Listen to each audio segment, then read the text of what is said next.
அப்படியா? வாங்க எல்லாரும் நல்லா இருக்கீங்களா? இன்னைக்கு சிக்கன் பிரியாணி தான் பார்க்க போகிறோம். 1 கிலோ நம்ம சிக்கன் எடுத்து கழுவி வச்சுக்கிட்டோம். நல்லா மஞ்சள் பொடி போட்டு நல்லா கழுவி வச்சுக்கிட்டோம். எண்ணெய் சூடாகிடுது. பட்டை வகையில் சேர்த்துக்கிடுவோம். பட்டை வகையில் சேர்த்துக்கிடுவோம். கசகசா எல்லாம் சேர்த்துக்கிடுவோம்.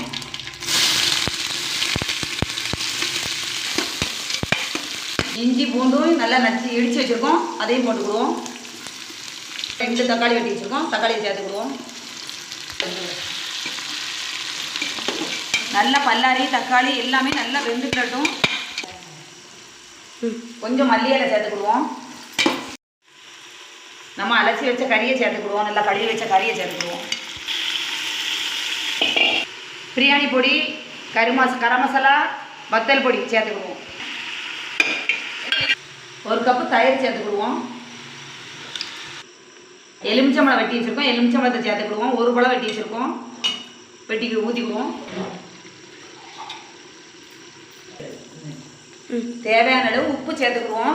வேக வச்சுக்குவோம். கொஞ்சம் அளவு தண்ணி தான், அளவு தண்ணி வச்சுருக்கோம். தண்ணி கொதிச்சுக்கிடட்டும். அதுக்கப்புறம் அரிசி போட்டுக்கலாம். அரிசி களைஞ்சி வச்சுருக்கோம். அதுக்கடுத்து அரிசியை சேர்த்துக்கலாம்.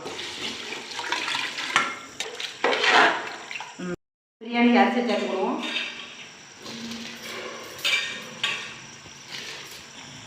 உப்பு சேர்த்துருக்கோம். கொஞ்சம் தேவையான அளவு சேர்த்துக்கிடணும். 3 விசில் வச்சு இறக்கிக்கிடுவோம். என்ன பிரியாணி? சாப்பாடு சூப்பராக பிரியாணி ரெடி ஆகிடுது. ரொம்ப ரொம்ப டேஸ்ட்டாக இருக்குது. நீங்களும் இதை மாதிரி செஞ்சு சாப்பிட்டு பாருங்கள். மயில் சாடு